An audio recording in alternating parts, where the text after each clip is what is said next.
One. Okay.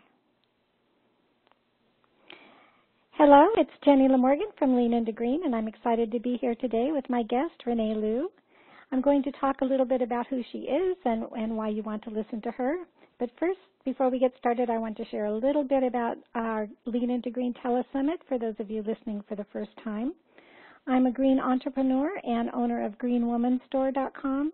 I want to learn and share about how going green enriches our lives, our happiness, our health, and our wealth. And I want to share the wholeness of going green, personally, collectively, globally, politically, environmentally, spiritually, all of the different ways that going green enriches our lives. And I want to deepen our relationship with the earth and how we understand and experience going green. So learning from some of the best experts in the field is what Lean Into Green Telesummit is all about. So let me tell you a little bit about Renee. She is the author of Easy Green Living and Whole Green Catalog. She has 2 cookbooks. She's a TV host, a women's health magazine columnist, and a raw food chef. And we're going to learn about some of the raw food tips toward the end of the interview. Welcome, Renee. Thank you very much for being here. Oh, it's a pleasure. Thank you for having me. Thank you for joining Lean Into Green. You have a lot of different ways that you provide green living tips. What's inspired you toward green living and a green lifestyle? Well, I have to say it's something that I think's been with me for more of my life than I can count. I think most of us really do have a context with nature. A lot of our best memories are, take place in nature. And for me, I had gotten into food at a relatively young age and kind of stumbled into organics and raw foods, and that really kind of cracked open, particularly organics, really for the first time, a consideration of the life cycle of things, where they come from, of course, how they're used, and importantly, what happens when we're done with them. And it was for lack of a better word, of kind of an organic evolution to begin to consider green living, cleaning, beauty products, clothing, transportation, and so forth. So I've long thought that green living and thinking about this stuff is really contagious. Start one place, and the horizon just really begins to open over time. It's true. It's true. As we step into to a green lifestyle, there's so many opportunities to step in a little deeper, for sure. So you certainly help us do that. I have some specific questions after looking around your website. I love your clean kindly tips. Can you tell us a little bit about how we can clean kindly? Yes, I love of course. it. I think it's a very soft yet kind of potent word, to be kind, and with clean and kindly, being kind to humans and the environment and the earth. And this is now something that's, I think, on a lot of people's radars. The things that I suggest to look at is for biodegradable cleaning products, biodegradable soaps and detergents, whether that's for dishes or clothing, and with detergents, whether that's dishes or clothing, looking for phosphate-free detergents. And phosphates cause a lot of disruption in the water ecosystems. Unfortunately, there's more and more products, even major manufacturers, who are formulating phosphate-free detergents. When it comes to all-purpose cleaning and glass cleaning, to look for products that are free of chemical solvents and ammonia. And again, there's a great bouquet of fantastic, very effective cleaning products available that also smell great. And one of the big ones I also suggest to try to avoid is chlorine, whether that's in tub and tile cleaners, whether it's chlorine bleach for the laundry, and chlorine is is it's very toxic material, but it's neither good for you nor the planet. And there's again, it's amazing to see in even the last decade how far the market has come to respond to the demand around this, where it's no longer a compromise of efficacy, of even cost competitiveness, has really come up. So particularly, with looking to avoid chlorine, and I know I like my whites white in the laundry. I'm a huge fan of oxygen bleach, which is a non-toxic product that acts just like chlorine bleach, but without all of the toxic byproduct. So those are sort of my guidelines, and I think, generally the guiding principle is to read labels. They will tell you a lot about products, and anything labels don't tell you is sort of a flag to be concerned, or to look out for, that they may contain ingredients that are less than great for you or the environment. And the chlorine bleaching is available in paper products as well. That's right, it is, and it's, again, incredible to see how far it's come, where, recycled paper products used to be hard to get, whether it's printing paper, toilet paper, tissue, but now it's, major marketers are producing it, and, the main thing about bleaching and paper in this case is that chlorine is toxic to the environment. It's not only toxic to humans, it's toxic to the environment. And what happens in the process of paper bleaching is the production of unwanted byproducts. They're not intended to be produced in the bleaching, but really gnarly chemicals like dioxins, which have veritably no known breakdown. They are really migrate to far from where they are created. So looking for chlorine-free bleached products is the next step beyond just looking for recycled paper products. And there's a few kind of terms to look for. And actually, in one of my books, Easy Green Living, there's a great sort of guide to labels, and it includes paper. It's also about food and cleaning products and so on. But basically, chlorine bleaching works the same way, oxygen bleaching works the same way as chlorine bleaching. It causes oxidation, which is kind of like a chemical burning, and that's what lifts stains and kind of gets between grit and grime to clean things. But the byproduct of oxygen bleaching is oxygen, whereas the byproduct of chlorine bleaching is chlorine.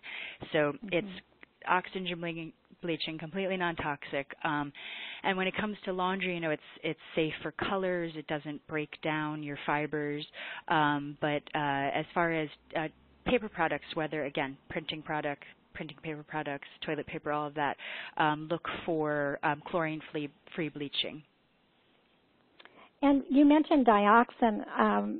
It's such a toxic chemical, and it's one of the most toxic on the planet. And I do worry about the dioxin being in a lot of our personal use items.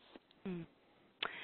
Yeah, it is one of these, unfortunately, fairly ubiquitous chemicals that is really most commonly a byproduct of manufacturing. It's not intentionally produced, and it shows up, unfortunately, as a contaminant in a lot of beauty products too. There's a lot of chemicals that, while some of the surfactants like sodium lauryl sulfate and so on, when they're produced, this dioxin is just a byproduct, and so it's something that unfortunately we are exposed to.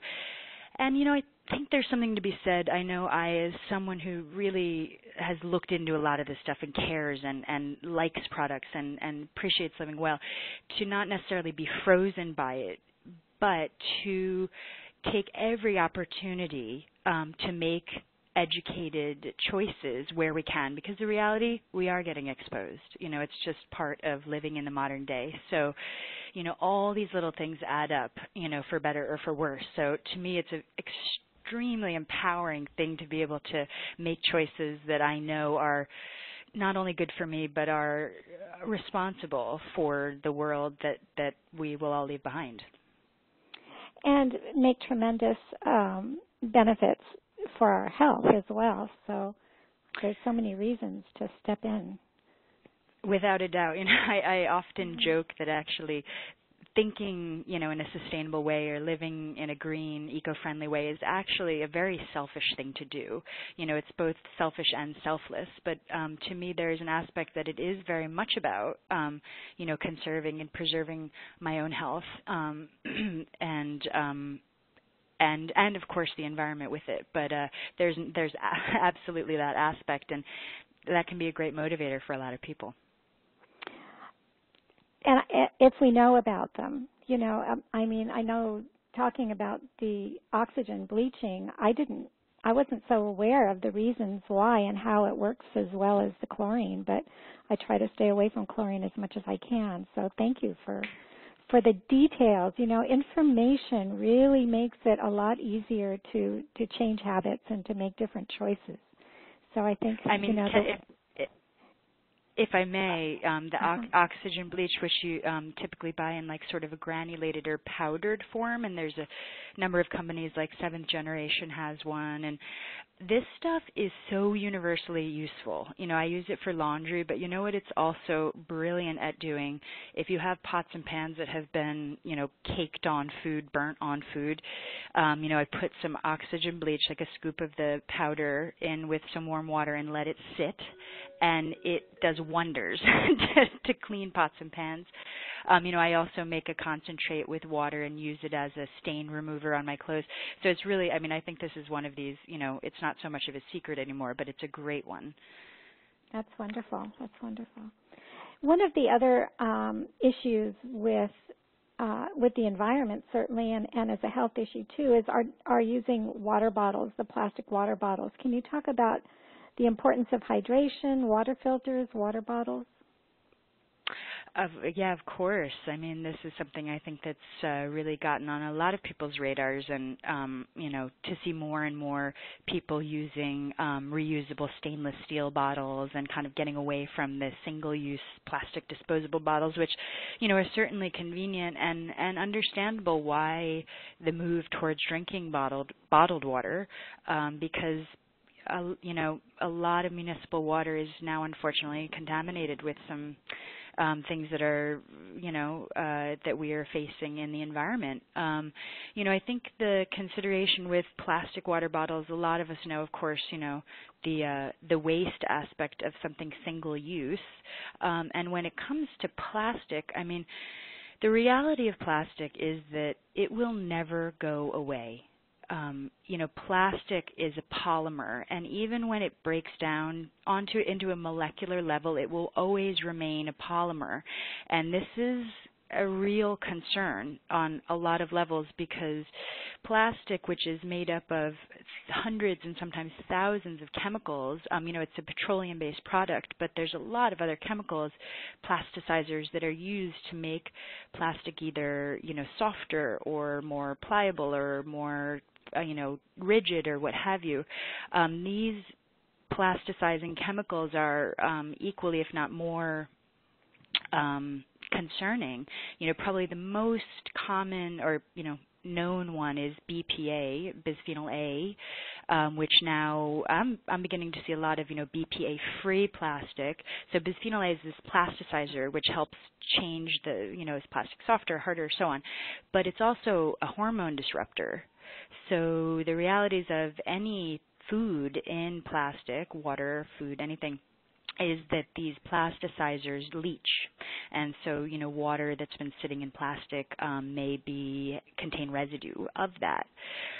Trying to avoid plastic, and not just in water bottles, but in food products also, and particularly I can say food that is has fat or oil, like that in it, will leach those plasticizers more. So that's something I try to look out for. I certainly have some great glass containers that I use in my kitchen.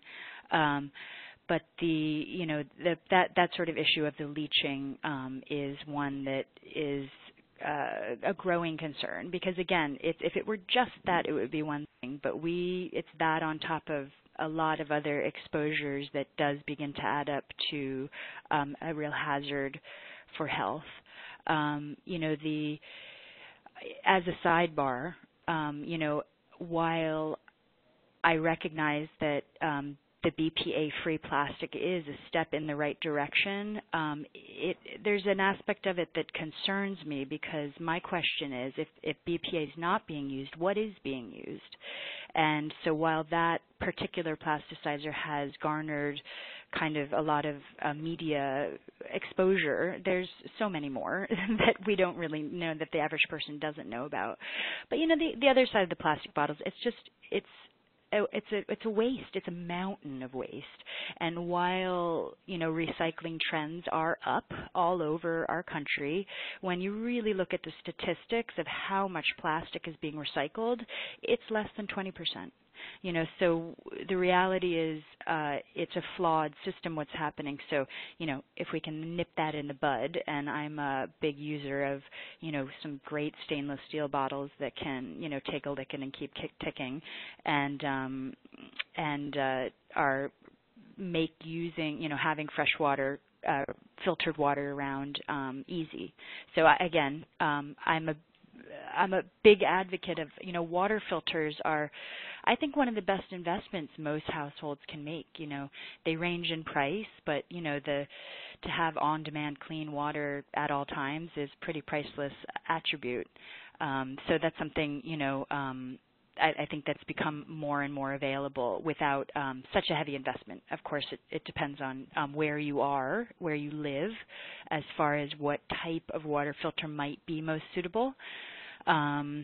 For instance, right now I'm in New York City, where the water is relatively good. It is chlorinated, and it does contain, it does have some residual contamination, but it's relatively good. So a simpler water filter is sufficient in a place like this. So I encourage people to check out what their municipal water is like, to try to figure out what kind of filter would be suitable. That's right. Every water filter isn't, sometimes we don't need the most expensive ones, and sometimes we need filters that are going to filter out more. So we need to really know what our water has in it. And I know fluoride is it's kind of a mixed bag. Fluoride is coming into water supplies, and it's also being taken out. So it's kind of in flux in this country.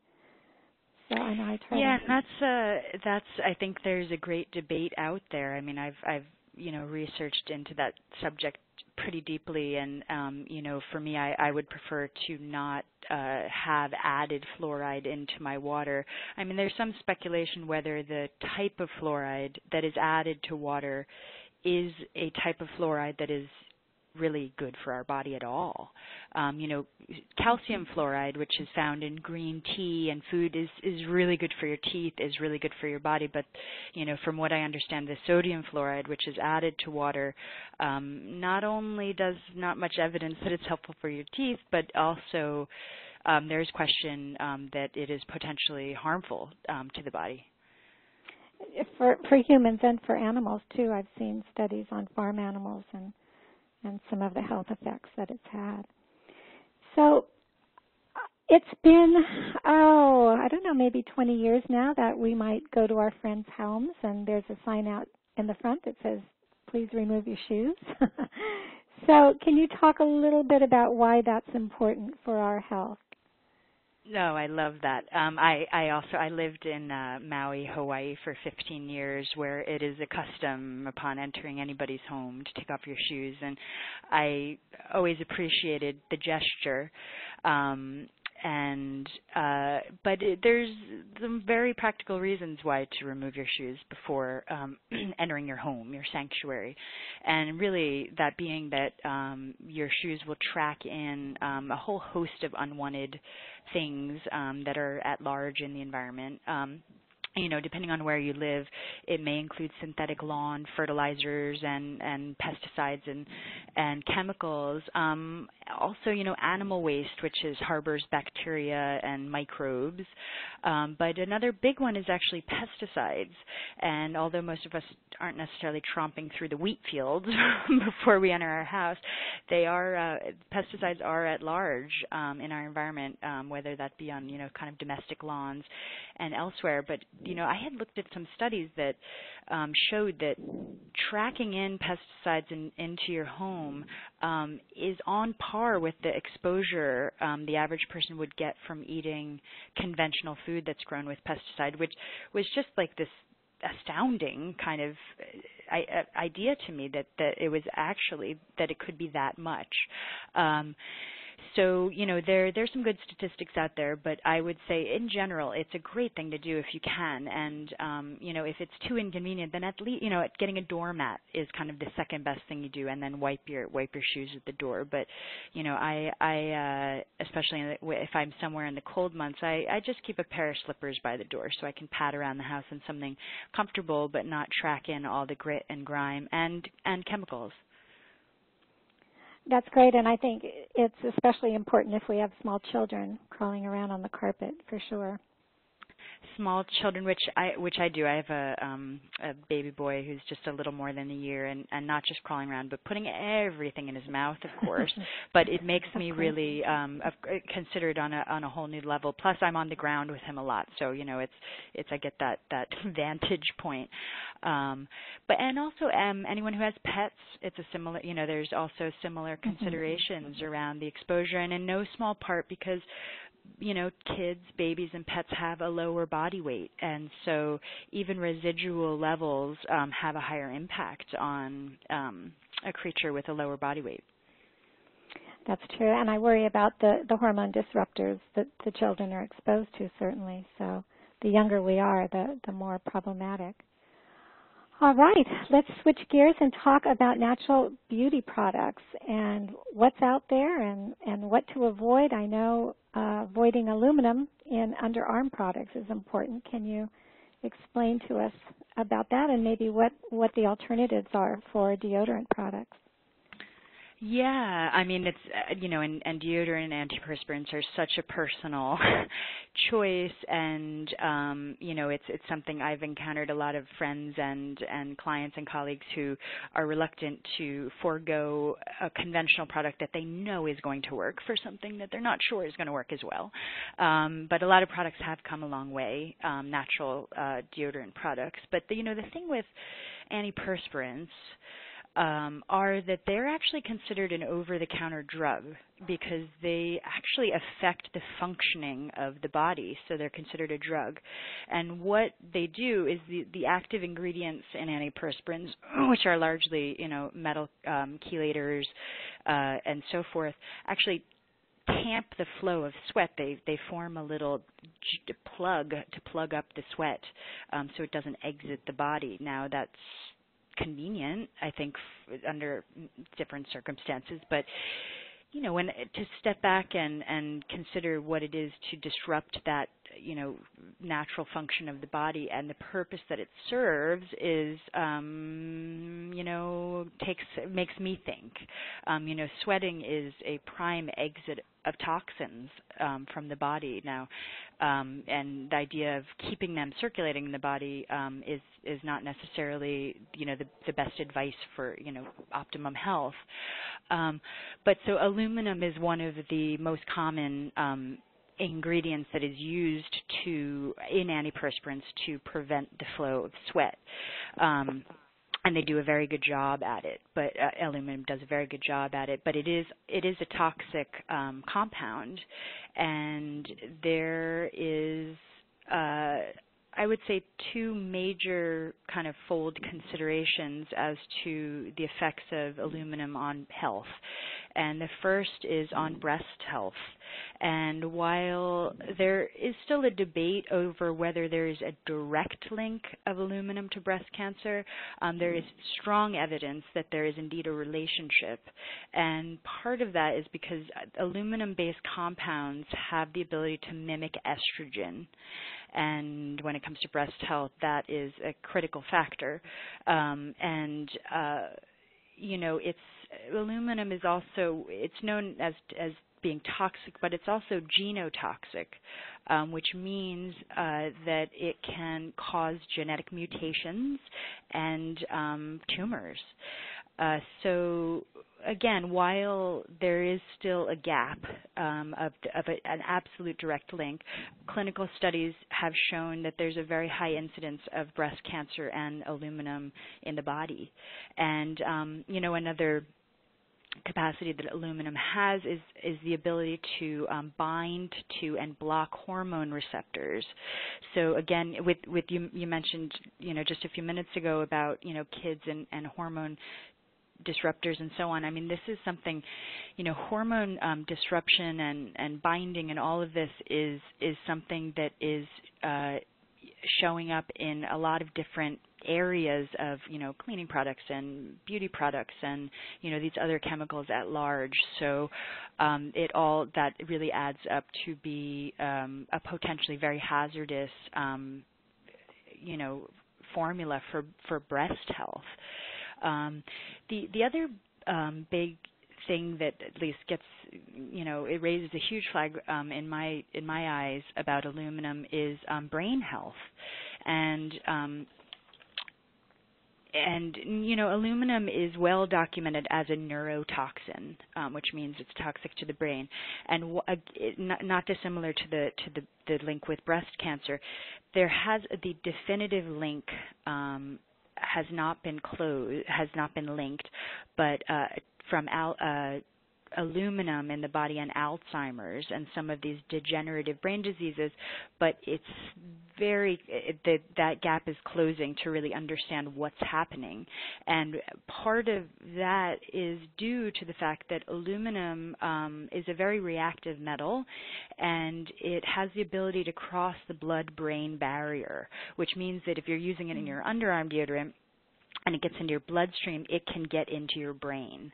And not all chemicals can do that, and ones that can tend to really be of great concern.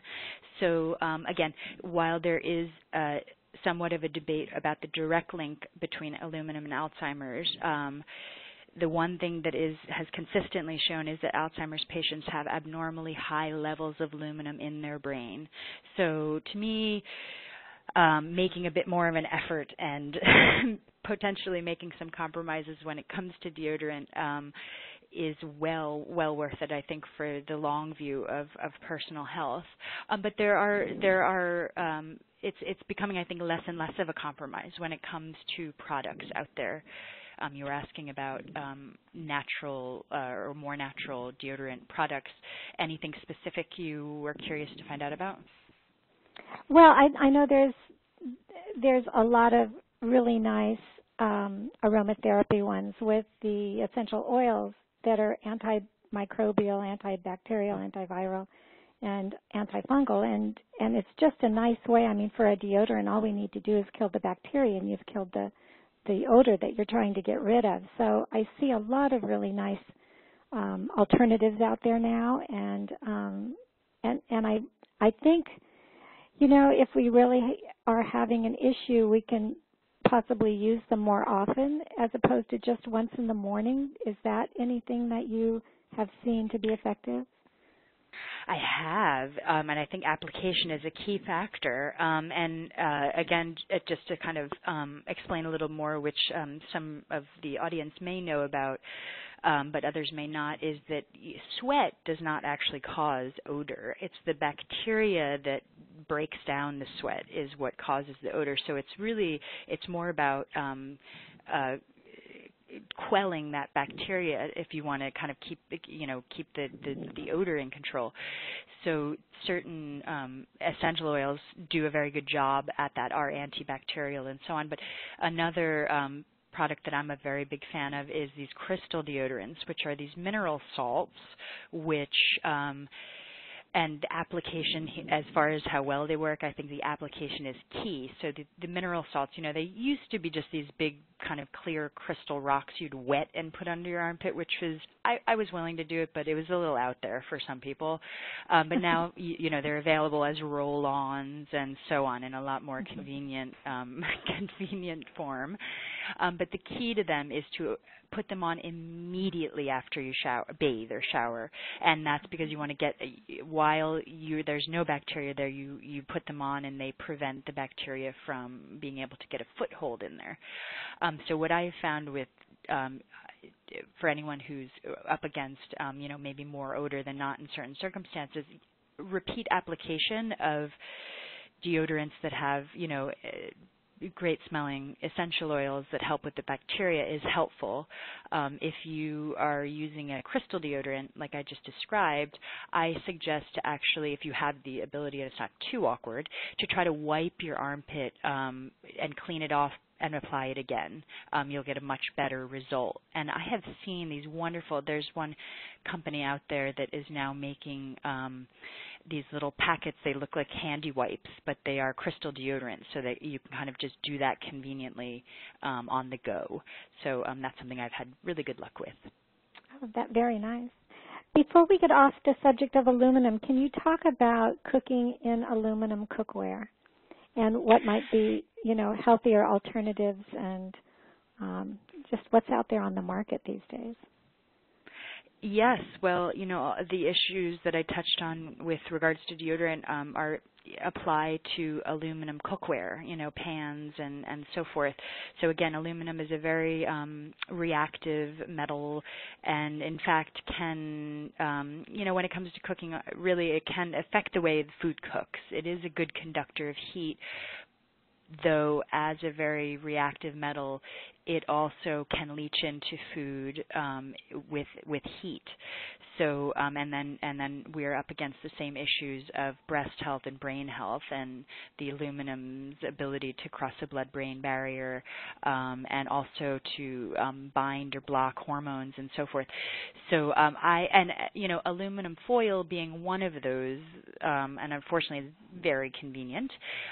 But I think I try to avoid using aluminum foil unless, if you cover something and it's not really touching the food and you put it in the oven, then it's less of a hazard. It's really when it comes in direct contact with food that it's going to leach into the food. So maybe that's a little bit helpful as far as, how you apply this technique.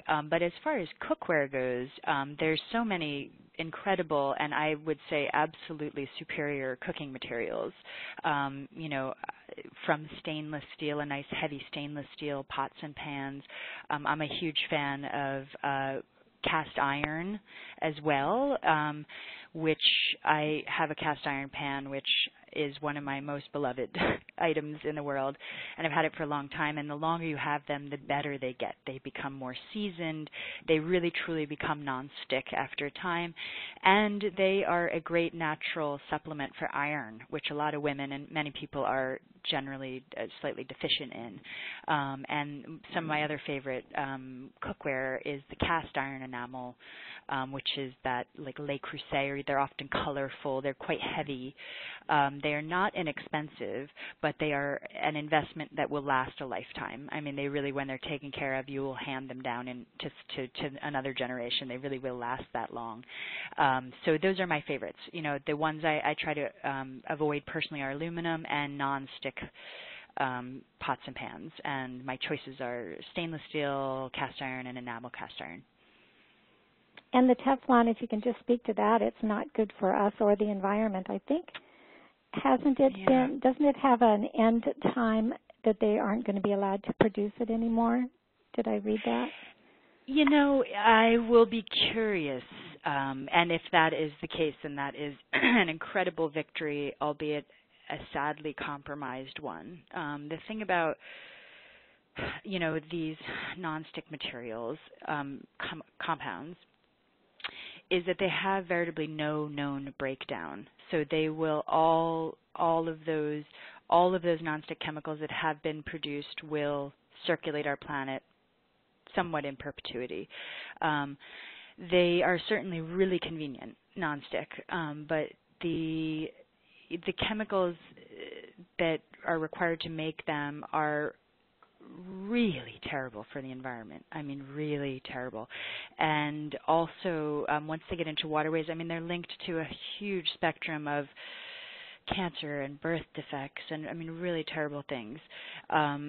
So there's the manufacturing of it, and then the use of it, although most companies that produce it do adhere to the fact that under, quote, sort of normal cooking conditions that they're safe. I have a big question about what is normal cooking conditions, because these chemicals do start to break down at about 600 degrees, and if you leave an empty pan on high on your stove, it will reach 600 degrees in a matter of minutes. So, that concerns me. Also, of course, if they get scratched, then the exposure's pretty obvious. So I encourage anybody who has a scratch nonstick pan to get rid of it. And sadly, I mean, turn it into a planter for a pot or something. I don't even want to give them away. I mean, I really feel that they're that hazardous to health.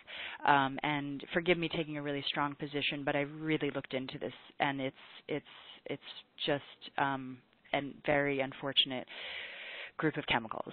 So, I have seen, and I've had a lot of questions about this sort of new generation of the nonstick pans that are, quote, eco. And they are better, I think, than the traditional sort of Teflon ones. They are utilizing a technology that makes these nonstick chemicals pretty much impervious, meaning you can't scratch them. So that's great, because that's a big aspect of exposure when it comes to cooking, is scratching them. However, the manufacturing of them is still very toxic to the environment and the people who live in the areas. So, I do hope that is true, that they will stop, that they will be mandated to stop, because the truth of it is, DuPont was who patented the initial technology for Teflon, and a company called 3M, they make tape and many other things, manufactured the material for DuPont for a long, long time.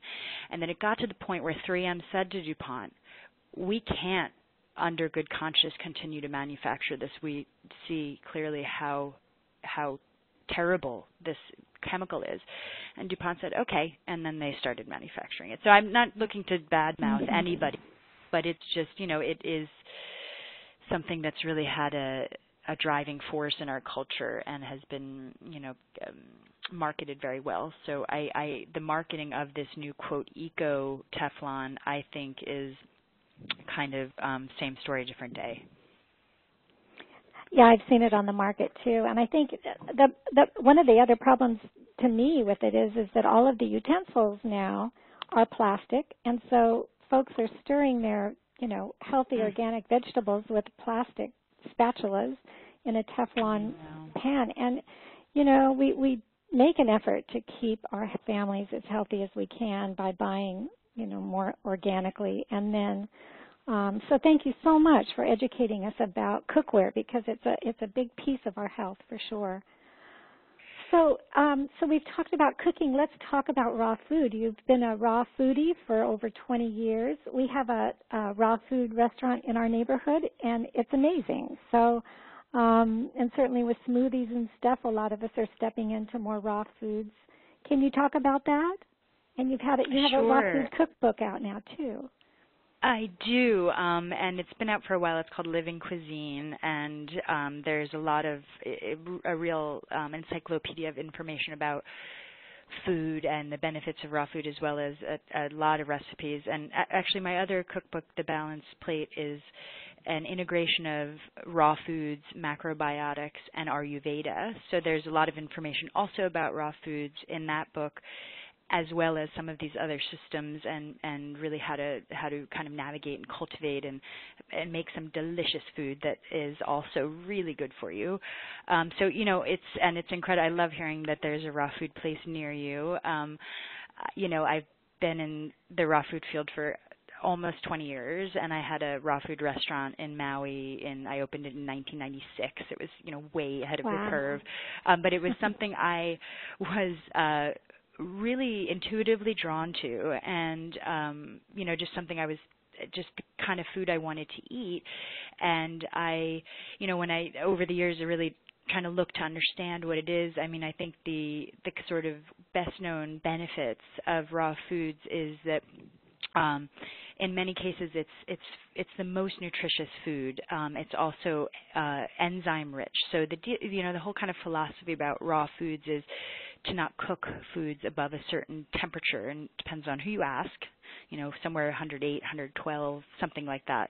And part of that is that many nutrients and components of food are very heat sensitive, enzymes being the biggest one. They're very heat sensitive, and when food's heated above, we'll say 110, the enzymes start to take a nosedive. So, food in its whole state, if you take, say, a carrot, it contains the enzymes necessary for your body to digest it. It's a pretty brilliant, program. So if that carrot is cooked, the enzymes go bye-bye, and our bodies do and can produce enzymes. It's just another thing for our bodies to do. So it's more effort our body has to put into digestion instead of, repairing tissue or, building something. Or so, the enzymes are a big aspect of it. But also there's a lot of nutrients that are also very heat sensitive. Not all of them. But, water-soluble vitamins like vitamin C is extremely sensitive to heat. So when it's cooked, it also it decreases. So, that carrot that has been cooked, your body now has to work harder to get less nutrients. So the idea is that the philosophy is around that raw foods is kind of in its optimum state. Particularly if you have a healthy digestive system, and I think that's a really important aspect of health is those of us who are making the effort to eat great food, put it in. What we want is our body to be able to not just digest but assimilate those nutrients, and that's what the key critical kind of link is to our health. So, I found and I love raw foods, and I ate raw foods when I had that restaurant, and I lived in Hawaii for about 7 years. I ate all raw food, and it was incredible. I was thriving, and it was also an experiment. I just kind of wanted to see what this really is, especially long term. And as my life began to get a little more complicated and traveling and demanding, I got to a point where it was somewhat diminishing returns to try to kind of uphold my sort of ideals of what I thought eating was. And so, now I certainly eat a lot of raw foods, but, not exclusively in any way. I see most everybody would benefits from eating as much raw foods as feels good to them. But that, I think, is also being in tune with where you are, what time of the year it is, what you have access to. I mean, if you live in the Northeast, mangoes are not going to really be in season in December. I mean, they're tasty, but they're not, so I think that there's an aspect I have found in looking at a lot of different systems of health and wellness and nutrition and so forth. Some of the most guiding and pervasive principles that I've seen through a lot of systems that have been around for a long time are about eating seasonal food that is grown in your region, about eating food that's naturally grown, that isn't too extreme in one way or another, too extremely salty or too extremely sweet or so on like that. And, according to my grandmother, who I think this is some of the greatest, kind of practical advice, eating a colorful plate of food. And I think this, as someone who's very fascinated and interested with nutrients and antioxidants and all of this stuff, have found that eating a rainbow of foods is some of the greatest insurance that you will be getting a full spectrum of nutrients, because many vitamins and antioxidants actually are pigment-rich compounds. So by eating a rainbow of them, you will ensure you're getting a broad spectrum, and I think that's just sort of bringing some art into it. That's beautiful. And having something raw on our plate all the time is certainly going to help us to digest whatever else is on the plate. So, I think raw foods are great finger foods for kids. I love that you say both of those things, because I think it's raw foods can be just a great complement to anybody's plate of food. And in fact, I've often thought, it's again some sort of this insurance. I mean, to include a salad or some fruits and vegetables somewhere during your day will just help your body digest and help your body assimilate, and it's just a really value add. And kids as well. I mean, I remember as a kid, I wanted raw carrots. I wanted raw snap peas. I actually preferred a lot of stuff raw that way. And of course, I didn't have this sort of buzzwords and context that I do now around it. But I think that kids, and I speak, I see my baby boy who's a year old who is a budding foodie. I mean, this boy loves a huge spectrum of things, which I'm appreciating because I know it can change. But that I believe, kids that are given the opportunity of having really good, fresh food, I happen to think a lot of kids maybe don't like certain vegetables because of the way they're prepared. They're overcooked or they're not fresh or like that. But I've absolutely found that. I think it's a great finger food for kids. And sometimes grating them. I know when our kids were little, I would grate the apples or grate the carrots so that there wasn't going to be that choking issue, but they could still, it was still finger food, they could still eat it off of their trays. Thank you Absolutely. so much. I'm certainly inspired more towards some raw foods now. I'm going to visit that little restaurant down the street a little more often. We have some links, Renee, to your website, reneeloux.com. It's L-O-U-X. And to your raw food recipes on your website, and to your book, Easy Green Living, The Ultimate Guide to Simple, Eco-Friendly Choices for You and Your Home. And then finally, a link for Living Cuisine, your raw food cookbook, The Art and Spirit of Raw Foods. Thank you so much. We've learned a lot today. My pleasure. Thank you for having me. All right. And thank you, Renee, for taking the time to join us today and for all the work that you're doing. I know you've got a TV program and you've got a lot going on. So again, please visit Renee's website, reneeloux.com, ReneeLoux.com. And in ending, I just want to say that going green is a journey. It's a personal journey, certainly, and a collective one. We're all in it together. And I hope that you'll invite your friends and your family to join us on these calls, and certainly share some of this wonderful information with them. We hope that you'll join us on every call. Every morning you'll receive an email telling you about the interview of the day. So I hope that we've inspired you to go green in many new and rewarding ways. Thank you again, Renee. And goodbye for now, and keep listening.